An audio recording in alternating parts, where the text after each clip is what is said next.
Hello and welcome to Drunk on Tea. Last week I painted this Deathcore Kreig engineer using the Army Painter Most Wanted Speed Paint set, and although it looks okay, I thought I would try again this week and see what these paints can really do. As the colours in the set are quite bright, with lots of greens, pink, purple and colours that I don't think of as grimdark, I thought I would paint a fantasy model this week and see if the brighter colours and a few extra details will give me a model I'm happy with.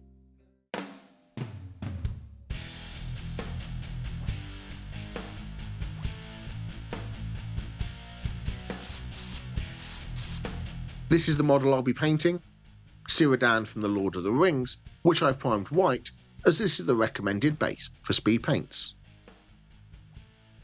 First with Beowulf Blue, I'm painting the robes. I've loaded my brush up and applying this all over the lower half. I want to push this paint around the model where I want it to go. I'm trying to avoid painting anything that I don't want to be this colour. I'm pushing the paint into the recesses so it will stain all of the model, focus into those recesses and create shadows, while pulling away from the edges to give the highlights. To avoid getting tide marks, I'm trying to paint as much of this section as I can without needing to reload my brush. This is one of the more difficult aspects of speed paints. When painting large areas of a single colour, if you have to fill up your brush again and come back, often there will be a darker line where you've come back over with the paint and it can really stand out. There are lots of creases and folds on these robes, so I'm making sure that the paint goes down into all of them. I am noticing the paint isn't moving around quite as easily as it did on the Kriegsman last week. This could be because of all the extra texture on this model, or even possibly because this is a metal mini, so there's hundreds of tiny bumps and grooves on the surface that are picking up the paint.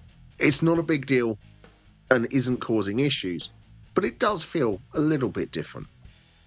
Here I'm being really careful around all the other details as there's lots of things I'll need to paint in different colours later. I'm trying to pick out the edges of areas first so I can be a little bit faster when filling in the larger areas in the middle that aren't as close to other details. Once again, I'm making sure this goes into all of the folds and that I cover all of the white primer in that single coat so I don't have to come back and try and cover any missed spots, as that's going to end up giving me a very blotchy appearance in the end. And with the robes painted, it's got all of the definition in the recesses, although it looks like it's dried a little bit darker than I was expecting. Here on the hands, the paint's wicked up the fingers. I was really careful to not paint this area, but surface tension has pulled the paint up into those gaps between the fingers. So with some white scar, I'm going to paint over the hands so that they're white again. I often have to do this step with contrast and speed paints, so that I can keep a solid base. The paints aren't very good at painting over other colours because of the transparent nature to them. You'll always see the mistake underneath. So it's best to tidy up every so often to make sure that your base coat is always that solid white.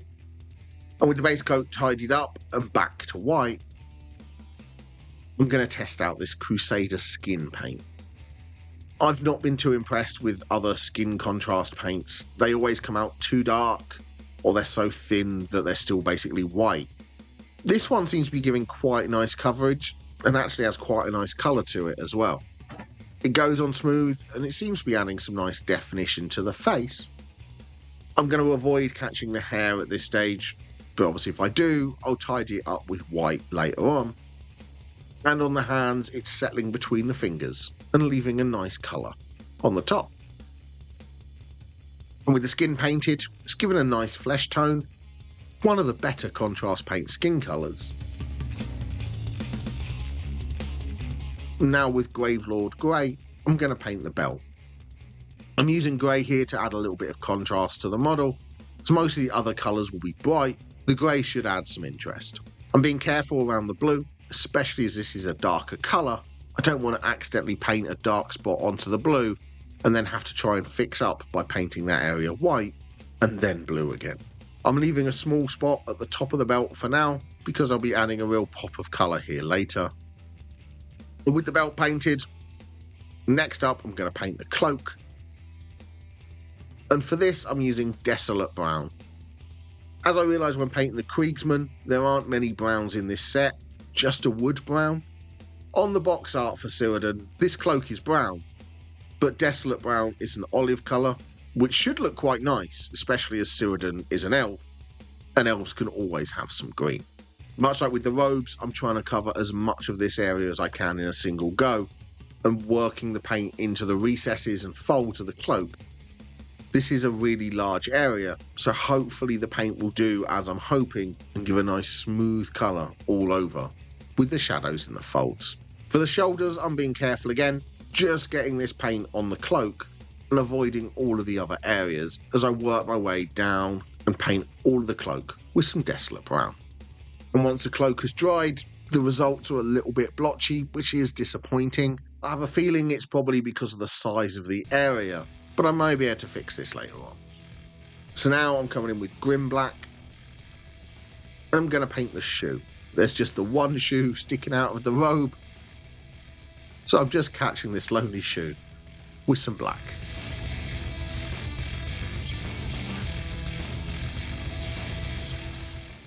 If you're enjoying the video, please press like. If you want more videos, press the subscribe button and ring the notification bell. And if you'd like to support the channel, please become a member by pressing the join button down below or joining me over on Patreon.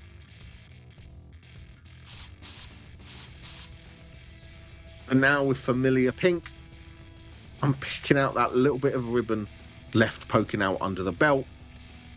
This will just add a slight pop of brightness to the model and make the most of the bright colours in this set.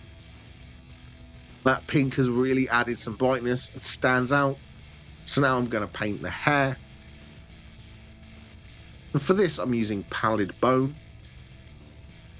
As Círdan is an old elf, I don't want to give him a bright blonde hair colour, but this Pallid Bone should give me a nice muted colour, like hair that was once bright blonde, but has muted slightly over time. As always, I'm going to be careful around all the other colours, and making sure this paint goes into all of the strands of hair, so it should dry, giving some nice definition to his hair. And with the hair painted, there's just one more speed paint left to apply, and that's the Broadsword Silver to pick out the clasp by his neck. I was really impressed with these metallics last week, so this silver clasp on the cloak should look really nice. These metallics give fantastic coverage, just one layer, and the metallics are coated really nicely. And with the clasp painted, you could leave Círdan here. He looks quite nice, although the blotchy cloak isn't great, and there's a few other details I can add.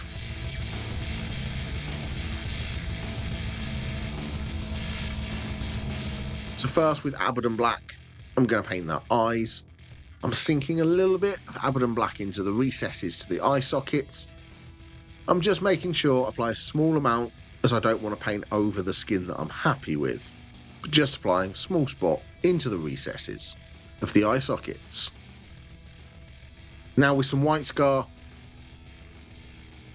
I'm going to paint a small line within the black I just applied. I'm keeping this line nice and small, especially at the smaller scale of Middle-earth minis. So I'm just applying this small horizontal white line in the middle of the black.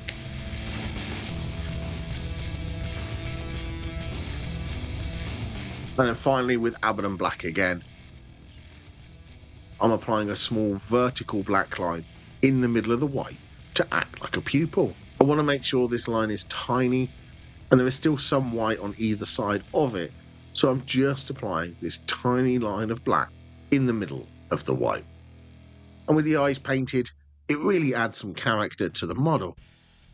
So now with some Altdorfgar blue, I'm going to pick out the very tops of all the folds on the robe. The speed paint has slightly highlighted these, but it's not the most consistent highlight and not always where I would expect it to be. So I'm applying this small edge highlight to any of the sharpest and most raised details or folds. For a lot of these, I can use the side of my brush and just gently catch the top of all these creases and apply the highlight. Altdorf Blue is a very close colour to what the contrast paint has left behind, so this highlight won't be too stark. It will just pick out these details to make them a little bit more noticeable on the Mini and help give a brighter look. After applying the Altdorf Blue, I'm going to add another smaller highlight. For this I'm using Calgar Blue. I'm doing much the same as before, but just adding an even smaller but brighter highlight to the most prominent and highest folds. I'm being a lot more selective with the highlights and only catching areas that would get the light and I want to stand out more to add some extra definition to the model and really brighten up some areas. With the Calgar Blue applied, the robes are looking really good, so now it's time to try and fix that cloak. I'm coming in with Castilian Green first, and much like with the robes, I'm applying this as a highlight to the most raised and detailed parts of the cloak. This should help even out the colour quite a bit, as it's a close colour match to parts of the speed paint, so it should reduce the appearance a bit of that blotchiness that came from how the speed paint dried. And with the Castilian Green applied, you can see how it's evened out that colour a bit, and the cloak looks a little bit more even. So now with some Strachan Green, I'm going to apply the brighter highlight. Once again, I'm applying this onto the tops of creases and folds, making sure I leave some of the Castilian Green showing through as well, and just catching the very tops of details with a small highlight of Strachan Green. This will brighten up these details a bit and make them stand out a bit more, and also tie the cloak into the same highlighting style as the robes, which will give a uniform look across the model. I'm keeping these highlights nice and small, just catching the very sharpest details with a thin highlight of Strachan Green. And with the Strachan Green applied, that is Círdan for Lord of the Rings painted up using the Speed Paint set. And a few extra paints for some extra details. Besides the blotchy look on the cloak, I'm pretty happy with how this model came out. The brighter colours of this set suit a fantasy model more than the grimdark Kriegsman, but let me know in the comments down below, what do you think? The wicking up of the paint along the details I'm trying to avoid is annoying. I've experienced it a few times now, but it's not a deal breaker for using these speed paints. It just means that you have to do a little bit more tidying up than perhaps you would do otherwise. But there are still more paints in the set I haven't used yet, so I'm sure they're going to pop up on the channel again in the not too distant future. So thank you very much for watching. Please don't forget to like and subscribe, and happy painting!